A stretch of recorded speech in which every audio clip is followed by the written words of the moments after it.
मेरो कारणले मेरो आमा बुवाको चाहिँ डेली लाइफ बिगार्नु मलाई भन्नुहोस् बिगार्नु त्यस्तो भनेर कुनै हुँदैन मेरो आमा बुवालाई चाहिँ दुःख दिनु त मिलेन र तपाईको नैतिकताले के भन्छ मेरो नैतिकताले तपाईहरुले जुन कार्य गर्नु पनि त्यसमा उद्यम मचाउनु पनि तोडफोड आगजनी गर्नु पनि यो सम्पूर्ण जिम्मेवारी नेतृत्व भन्नेले लिनुपर्छ र तुरुन्त प्रहरीले तपाईहरुलाई हत्तडी लाउनुपर्छ त्यो तपाई के लयर हो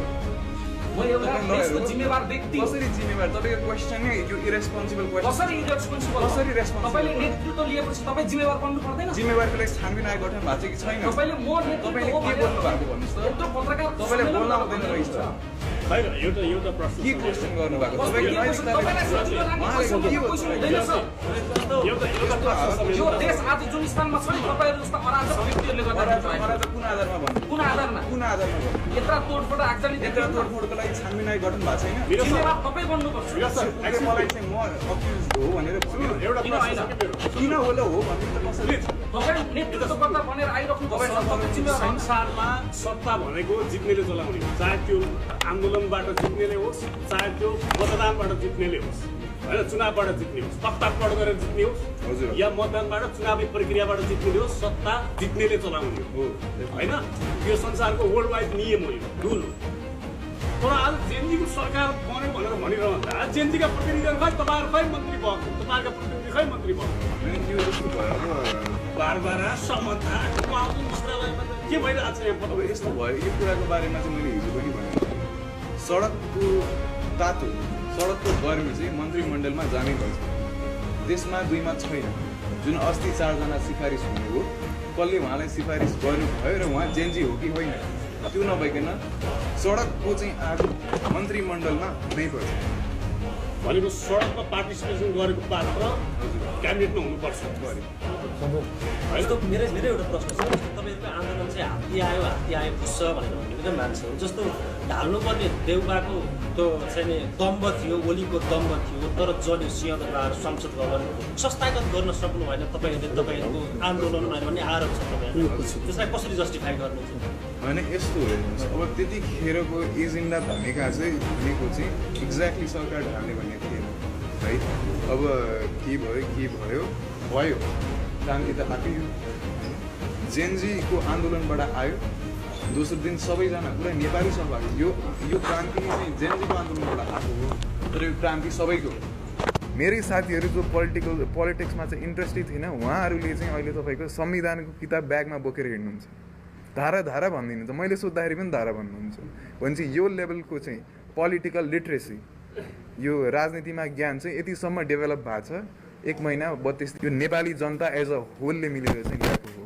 है अब अर्को कुरा भनेको चाहिँ सायद हामी अलिकति प्रिपेयर्ड थिएन मलाई किनभने जेएनजी समूह चाहिँ त्यति पोलिटिकली लिटरेट चाहिँ हुँदैन थियौँ है अब अहिले चाहिँ समस्या अहिले चाहिँ अलिकति वातावरण फेरिएको छ सबै नेपाली थियो म एकजना जेएनजी एउटा उनीहरूसम्मको मात्र त म भन्न सक्दिनँ नि यो देश त सबैको हो नि क्रान्ति सबैजनाले ल्याउनु भएको है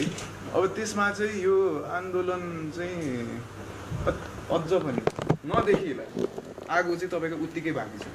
यदि कसैलाई यसमा डाउट छ भने अलि दिन पर्खिनुहोस् हामीले हाम्रो माग चाहिँ एकदम सभ्य तरिकामा चाहिँ लिएर जाने हो हामीले म्यान्डेट दिने हो हाम्रो प्रधानमन्त्रीज्यूलाई त्यो भएन भने देखिन्छ भने यो आन्दोलन कुनै पनि तरिकाले तुइएको छैन यसको आगो घट्या छैन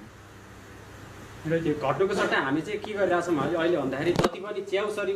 यो उम्रिरहेका जेएनजीहरूलाई चाहिँ युनिफिकेसन गर्ने काम गरिरहेको छु एक त म आफै जेएनजीको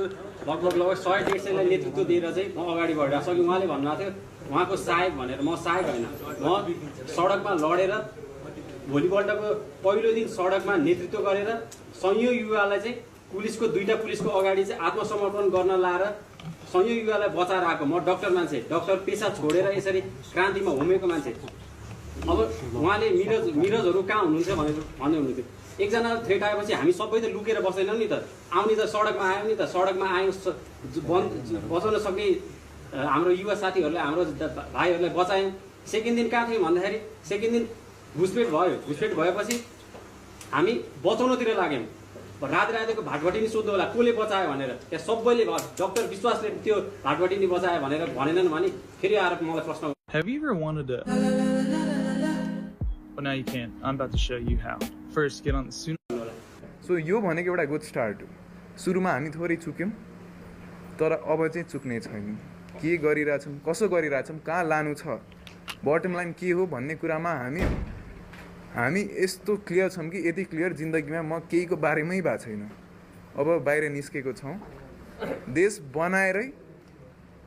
चाहिँ कहीँ जाउँला देश नबनाए चाहिँ फर्किने कुरा छँदैछ जस्तो कि आन्दोलन गर्ने तपाईँहरूको पुस्ता हजुर यो सत्ता त्यति बेलाको तानाशाही सत्ता ढलाउने पनि तपाईँहरूको पुस्ता अहिले मिडियाको फेस गरिरहेको पुस्ता पनि तपाईँहरूको पुस्ता हाम्रा प्रश्नहरू कतिपय तिखा प्रश्नहरू बाढ जस्ता प्रश्नहरू तपाईँहरू सामना गर्नु परेको थिएन होइन कतिपय आक्रोश पनि छ तपाईँहरूको हाम्रा प्रश्नहरू प्रतिभा लिएर खै यी सबै प्रश्नहरूको सामना तपाईँहरूले गर्न परिरहेको छ हो